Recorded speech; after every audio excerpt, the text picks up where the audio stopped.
बिस्मिल्लाहिर्रहमानिर्रहीम। ताज़ा तरीन अपडेशन से बाखबर करने वाला हूँ। ज़िम्मेदारों के लिए बड़ी अच्छी खुशखबरी लेकर आया हूँ। वज़ीर आज़म शहबाज शरीफ ने land information and management system का इफ्तिताह किया है और इस इफ्तिताह में कौन लोग शामिल थे और किन कंट्रीज़ का ताल्लुक़ है वो आपसे शेयर करने वाला हूँ। इससे पहले हमेशा की तरह रिक्वेस्ट है, मेरे चैनल को सब्सक्राइब, लाइक, शेयर करें और बेल आइकन को ऑन कर लें ताकि आपको हर नई अपडेशन मिलती रहे। और इस मैनेजमेंट प्रोग्राम से क्या ज़िम्मेदारों को बेनिफिट होगा और इससे क्या रिलीफ मिलेगा वो आपसे शेयर कर रहा हूँ। आए देखते हैं इस रिपोर्ट में क्या डिस्कशन हुई है। Welcome back. आपको बताएं, वजीर आजम ने land information and management system का इफ्तिताह कर दिया है। वजीर आजम इफ्तिताही तकरीब के मेहमान खुसूसी थे। Army chief general Nasir Munir भी तकरीब के दौरान मौजूद थे। लम्स के कयाम का मकसद फूड सिक्योरिटी और ज़राई बरामदात को बढ़ाना है। इस कयाम का मकसद बरामदात को कम करके कौमी खजाने पर बोझ कम करना है। लम्स के तहत मुल्क के अंदर करोड़ों एकड़ गैर काश्त शुदा अराजी को जेर काश्त लाना है। लम्स के तहत ज़राई पैदावार जदीद टेक्नोलॉजी के जरिए ज्यादा से ज्यादा ली जाएगी। आलमी इदारा खुराक के मुताबिक 36.9% पाकिस्तानी गजाई अदम तहफ़्फ़ुज़ का शिकार है। इस एलामिया के मुताबिक आपको आगाह कर रहे हैं, आलमी इदारा खुराक के मुताबिक 18.3% पाकिस्तानी शदीद गजाई बहरान का शिकार हैं। इसी हवाले से हम बात करेंगे। हमारे साथ नासिर शाह बुखारी साहब, चेयरमैन KSB ग्रुप मौजूद हैं। नासिर साहब, बहुत शुक्रिया इस अहम मामले पर गुफ्तगू करने के लिए। इस खित्ते के दीगर ममालिक में कई अरसा पहले लैंड रिफॉर्म्स और उनका जो डिजिटल रिकॉर्ड है वो रखा जा चुका है। पाकिस्तान में देर आयत दुरुस्त आयत? जी यकीनन, ये तो एक इनकलाब की तरफ हम जा रहे हैं। खासतौर पे जो लैंड इंफॉर्मेशन मैनेजमेंट सिस्टम है, ये एक तो इंडिजिनसली डेवलप्ड हुआ है और पूरा रीजन जो है वो कवर करता है। इस वक्त हमारा जो मुल्क है उसकी का सबसे बड़ा मसला जो है वो हमारे यहाँ ग्रेन शॉर्टेजेस हो गई हैं और जो फौरी ज़रूरत है वो ये कि ऐसी ज़मीन जो कि इस वक्त कल्टीवेट नहीं हो सकती उसको जो है कल्टीवेशन में लाया जाए। वो तभी मुमकिन है जब ये जो लेटेस्ट टेक्नोलॉजीज जो है वो हम इस्तेमाल करें। फौरी तौर पर तकरीबन 4.5 मिलियन एकर्स जो है उसकी उम्मीद है कि जो इस सिस्टम में लाया जाएगा और बढ़ के फिर ये 9 to 10 मिलियन एकर्स तक पहुंचा दिया जाएगा, जिससे कि हमारी ग्रेन शॉर्टेजेस जो हैं वो अगले 2 से 3 वर्ष में ठीक हो सकती हैं। दूसरा, उसके अलावा हमारी जो सीड्स हैं वो उसकी क्वालिटी इतनी अच्छी भी नहीं होती और वो यानी काश्तकार को मिलती भी बहुत महंगी है। लिहाजा पहली दफा इस लैंड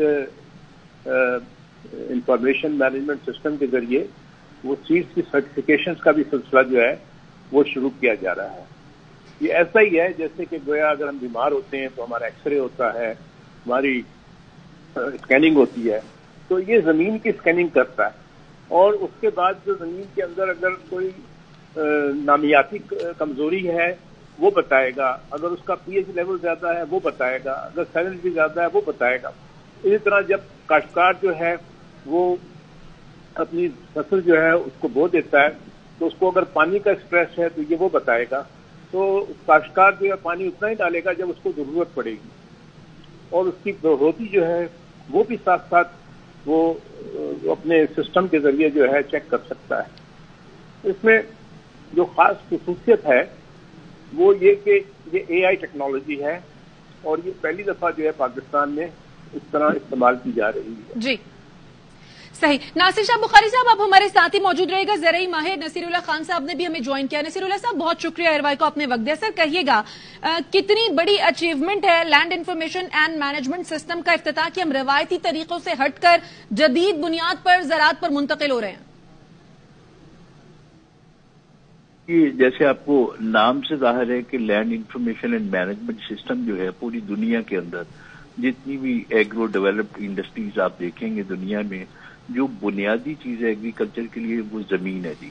और जब तक फार्मर को या गवर्नमेंट्स को या पॉलिसी मेकर्स को अपने बेसिक रिसोर्स की हेल्थ का انفارمیشن نہیں ہوئے گی اس وقت تک آپ اس کے اوپر نہ تو کوئی سسٹینیبل پالیسی بنا سکتے ہیں اور نہ ہی جو ہم نے پر ایکڑ ییلڈ انکریز کی باتیں کرتے ہیں وہ اچیو نہیں ہو سکتی. تو یہ جو انیشیٹو ہے اٹس اے گریٹ انیشیٹو. میرے خیال میں یہ آج سے 20 سال پہلے ہو جانا چاہیے تھا کیونکہ بہت سارے ملکوں نے آج سے 30 سے 40 سال پہلے یہ کام کر لیے ہوئے تھے. ایز یو نو چائنا نے 770 ملین لوگ جو ہیں وہ پاورٹی سے باہر نکالے.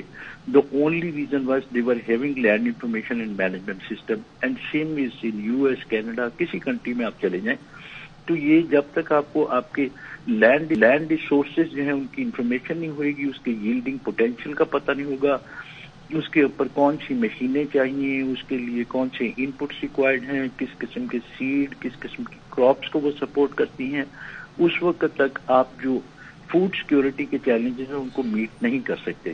تو آئی think so this is a very good initiative اور I appreciate all the management جنہوں نے یہ پاکستان میں I think so it's a first time کہ ایک انٹیگریٹڈ جو ہے وہ ماڈل کے طور پر ایگریکلچر کی سپورٹ کے لیے یہ لوگ آئے ہیں آگے اور یہ واقعی جو ہے وہ مبارکباد کے مستحق ہے. اچھا ہمارے ساتھ ہی رہیے گا. اب ہم شامل گفتگو کر رہے ہیں خالد کھوکر صاحب جو کہ صدر کسان اتحاد ہیں. خالد صاحب بہت شکریہ, براہ راست آپ کا تعلق ہے اس چیز سے. مجھے بتائیے گا 9 ملین ہیکٹر سے زیادہ کا علاقہ ہے جو کہ ابھی تک کلٹیویٹ نہیں ہوا ہے. کتنی جلدی یہ شرمندہ خواب ہو سکے گا, کیونکہ ایک بہت بڑا یہ ٹارگٹ ہے, بہت بڑی اچیومنٹ ہوگی اگر ہم اس کو اکمپلش کر جائیں تو. شکریہ جی. میں سمجھتا ہوں یہ land information and management system جدید زراعت کے لیے گیم چینجر ہوگا. اور اس وقت ہماری جس حساب سے ہماری ہر سال آبادی بڑھ رہی ہے, ہم ایک نیا نیوزی لینڈ جو سنگاپور کی برابر آبادی ایڈ کر رہے ہیں, لیکن ہماری ایگریکلچر میں اتنی گروتھ نہیں تھی. ہمارے پاس جو غیر آباد رقبے پڑے ہیں اس کو آباد نہیں کیا گیا. اب اس سسٹم آنے سے کاشتکار کو جو سب سے بڑی سہولت ہوگی کہ وہ اپنے گھر میں بیٹھ کر اپنی ساری فصل کو مانیٹر کر سکے گا. ٹھیک, مڈل مین کا کردار اس سے ختم ہوگا. کاشتکار کو یعنی کہ جو مڈل مین لوٹتا ہے وہ کم از کم اس سسٹم کے تحت وہ چیزیں بھی نہیں ہوگی. پھر یہ کہ پیسٹ کاؤنٹنگ کرنی ہے, ایک بندے نے باسلپور میں کپاس لگائی ہوئی اور لاہور میں بیٹھا ہے تو لاہور اپنے گھر بیٹھ کے ایپ پہ جا کے وہ اپنی پیسٹ کاؤنٹنگ کر سکتا ہے, زمین کا تجزیہ کروا سکتا ہے. یہ ہمارے خیال میں تو بہت بڑا گیم چینجر ہے. پھر یہ ہے کہ کارپوریٹ فارمنگ آنے سے ایک زراعت میں انقلاب آئے گا, باقی لوگ بھی اس سے سیکھیں گے. ایسے ہی سمجھ لیں کہ آپ ایک ملک میں ایک نئی ڈائیو چلا رہے ہیں, آپ کے پاس ڈائیو بات ہے, باقی بسیں ساری ویسے ٹھیک ہو گئی. تو کارپوریٹ فارمنگ سے لوگ انویسٹمنٹ کریں گے, یہاں کے لوگوں کا اعتماد بڑھے گا, اور خصوصاً جو اسپیشل انویسٹمنٹ فیسیلیٹیشن کونسل جو بنائی گئی ہے اس کا بھی بہت بڑا فائدہ ہوگا کہ اب ایک چھت کے نیچے سب کو ملے گا, یعنی کہ اس کو کسی اور جگہ پہ نہیں جانا پڑے گا. ون ونڈو آپریشن ہوگا جو بھی انویسٹر آئے گا. تو جب انویسٹر کا اعتماد بڑھے گا تو اس کے اعتماد سے جب وہاں سے ایگریکلچر پہ انویسٹمنٹ کرے گا تو یہ ایگریکلچر بہت آگے جا سکتی ہے. پاکستان اللہ تعالیٰ نے ہمیں بہت بڑے خزانے دیے ہیں زراعت سے. ہمارے پاس میدانی زمین ہے, ہمارے پاس دریا ہے, ہمارے پاس پہاڑ ہے, ہمارے پاس چولیستان ہے, ریگستان ہے, سمندر ہے, ہر چیز اللہ نے ہمیں دی ہے. لیکن ایک ول کی کمی تھی. اب اس عربی چیف صاحب کی وجہ سے اب وہ ول ہم میں آ گئی ہے. اب اس ول پہ وہ کام کر رہے ہیں. ہم سمجھتے ہیں کہ اب ہائیبریڈ سیڈ آئے گا ہر فصل میں. ہائیبریڈ سیڈ سے آنے سے دیکھیں ہمارے پاس 2 چیزوں کا ہم نے ہائیبریڈ سیڈ کاشت کیا ہے, ایک چاول میں اور ایک مکئی میں. تقریباً ہماری ڈبل سے زیادہ فصل ہوگی. جو ہم 40 من مکئی لیتے تھے اب 120 من لے رہے ہیں, جو ہم چاول لیتے تھے 30 من وہ اب 110-15 من لے رہے ہیں.